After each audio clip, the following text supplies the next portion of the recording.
Audio Jungle. Audio Jungle.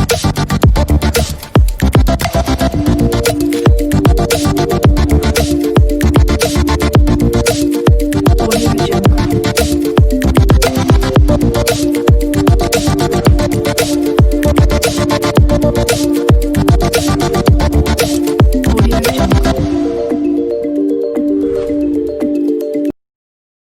Hola, en este video vamos a hablar acerca de la filtración de los líquidos a través de los capilares. Incluiremos las fuerzas de Stalin y también el equilibrio de las fuerzas de Stalin. Entonces, aquí nosotros tenemos unos capilares y aquí se encuentra el intersticio. Antes que nada tenemos que saber que la presión hidrostática es la que va a provocar la salida del líquido o de las sustancias disueltas que se encuentran en el interior del capilar hacia el intersticio. Mientras que la presión coloidosmótica es la que está dada por las proteínas que provocan ósmosis. Por lo tanto, la presión coloidosmótica es la que va a provocar el ingreso del líquido desde el intersticio hacia el capilar, hacia el interior del capilar, y esto se va a dar gracias a la ósmosis. Veamos ahora quiénes determinan la filtración de los líquidos a través de los capilares.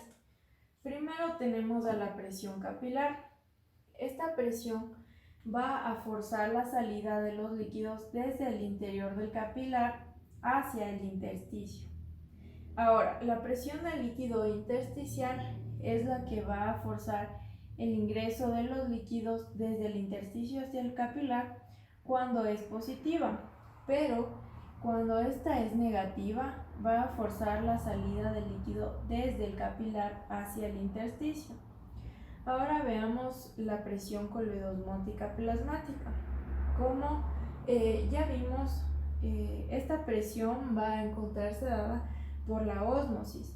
Por lo tanto, va a provocar el ingreso de líquidos desde el intersticio hacia el capilar. Tenemos que saber que en el interior del capilar hay más cantidad de proteínas que en el exterior del capilar, es decir, en el intersticio.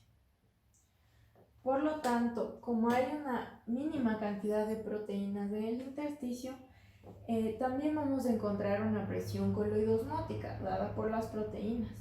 Por lo tanto, esta presión coloidosmótica del líquido intersticial, en cambio, va a provocar la salida del líquido, una mínima salida del líquido desde el interior del capilar hacia el intersticio.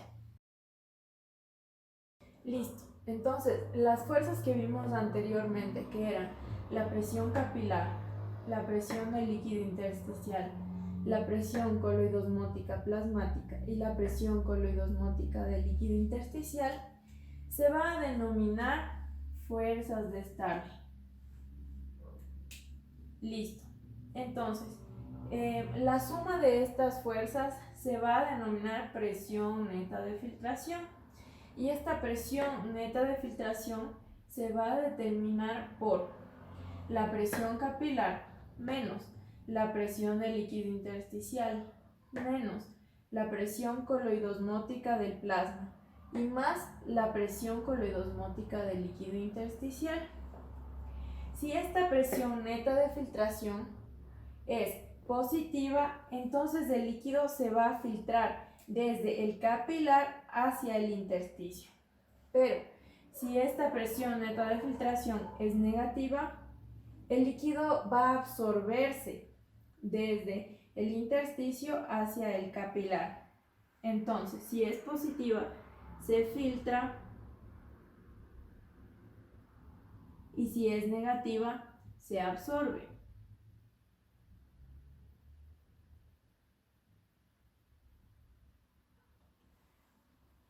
Generalmente, esta presión neta de filtración va a ser positiva, por lo que va a haber una constante filtración del líquido desde el capilar hacia el intersticio.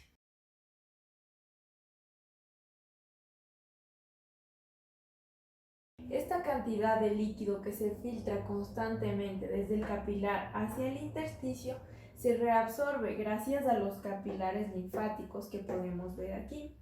Estos capilares linfáticos absorben el exceso de moléculas proteicas, restos celulares y otras sustancias. Como vemos, los capilares linfáticos tienen una presión negativa. Por lo tanto, y por esta razón es que la presión del líquido intersticial siempre va a ser negativa igual. Ahora voy a hablar acerca de la presión coloidosmótica del plasma. Recalcaré una vez más que las proteínas son las únicas sustancias que se encuentran disueltas tanto en el plasma como en el líquido intersticial, pero que se les dificulta el paso a través de los poros capilares de la membrana. Por lo tanto, estas van a ser responsables de la presión coloidosmótica a ambos lados de la membrana capilar. Listo. Entonces, la presión coloidosmótica del plasma normalmente es de 28 milímetros de mercurio. Como vemos aquí, está dada por tres proteínas principalmente: la albúmina, la globulina y el fibrinógeno. Aquí he colocado los valores de su contribución a la presión coloidosmótica. Por lo tanto, podemos notar que la albúmina es la que más contribuye, con un 80% aproximadamente a la presión coloidosmótica total del plasma. Entonces podemos concluir que la albúmina es la proteína más importante en cuanto a la dinámica de fluidos a través de la membrana capilar. Como ya dije, pasan pequeñas cantidades de proteínas desde el plasma hacia el líquido intersticial. La concentración media de proteínas en el líquido intersticial es tan solo el 40% de la concentración plasmática, y esto cuantitativamente equivale a 8 milímetros de mercurio, lo que sería la presión coloidosmótica media del líquido intersticial, y es un valor que hay que recordar. Ahora, aquí tenemos una arteria, una vena y un capilar. Las presiones van a variar dependiendo de si es del extremo arterial del capilar o si es del extremo venoso. En el extremo arterial va a ser de 30 milímetros de mercurio, en el venoso de 10 milímetros de mercurio, mientras que la presión media del capilar va a ser de 17 milímetros de mercurio. Voy a hablar ahora acerca de las fuerzas de filtración en el extremo arterial del capilar. Entonces aquí tenemos un capilar. Las flechas que se encuentran aquí nos indican hacia dónde se va a dirigir el líquido. Entonces, en el caso de aquí se dirige desde el capilar hacia el intersticio, y aquí desde el intersticio hacia el capilar. Entonces, la presión hidrostática capilar, como ya dije, tiene un valor de 30 milímetros de mercurio. La presión del líquido intersticial, que es negativa y se encuentra dada por los capilares linfáticos, es de 3 milímetros de mercurio. La presión coloidosmótica del plasma es de 28 milímetros de mercurio, y la presión coloidosmótica intersticial es entonces de 8 milímetros de mercurio.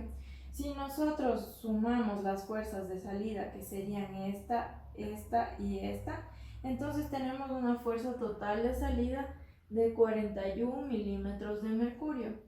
Y si sumamos las de entrada, que solo sería esta, que está dada por la presión coloidosmótica del plasma, tenemos una fuerza total de entrada de 28 milímetros de mercurio. Aquí he colocado la fuerza total de salida y la fuerza total de entrada.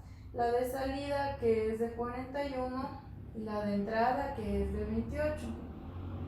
Como vemos, la fuerza total de salida es mayor que la de entrada, por lo tanto hay una fuerza neta de salida.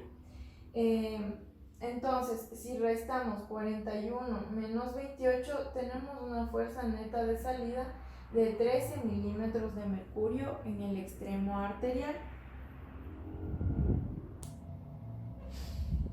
Ahora el extremo venoso. La única presión, el único valor que va a variar en el extremo venoso es la presión hidrostática capilar, que será de 10 milímetros de mercurio.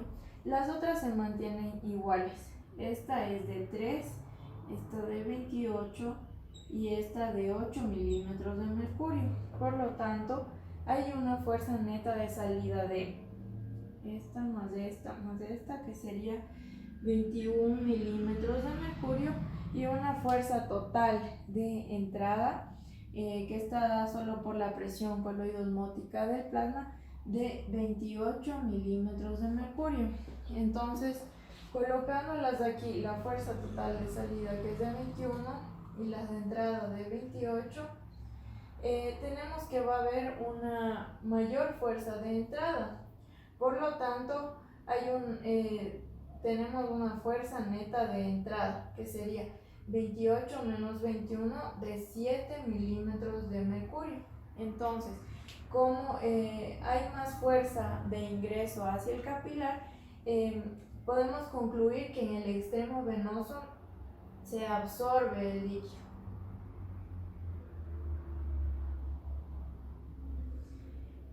Listo, entonces hay que notar que la fuerza neta de entrada es menor que la fuerza neta de salida que está dada en el extremo arterial. ¿Y por qué es menor?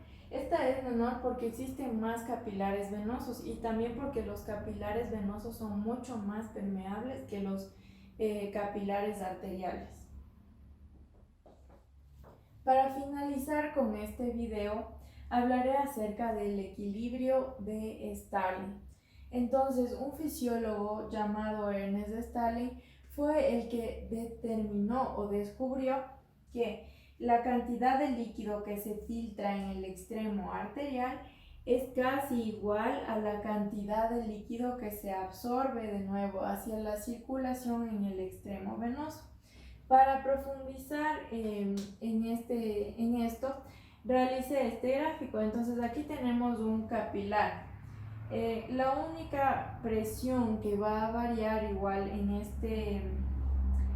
este caso es la presión hidrostática capilar, que según Starling es de 17,3 milímetros de mercurio. De ahí las demás presiones van a ser iguales. La presión intersticial es de 3 milímetros de mercurio, la presión coloidosmótica del plasma es de 28 milímetros de mercurio, y la presión coloidosmótica del líquido intersticial es de 8 milímetros de mercurio.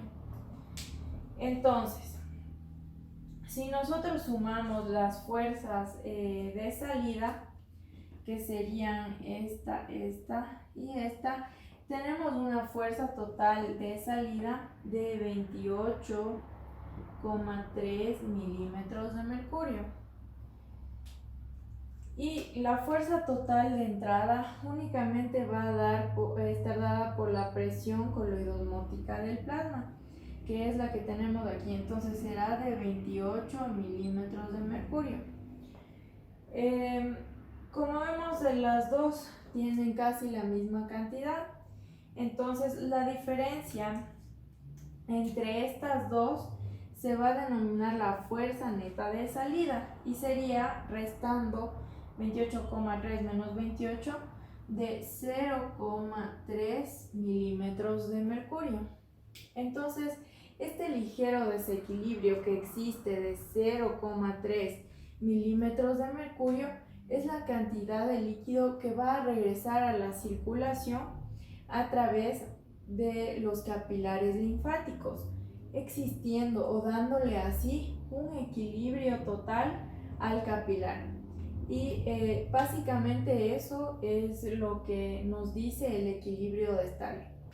Muchas gracias por ver el video.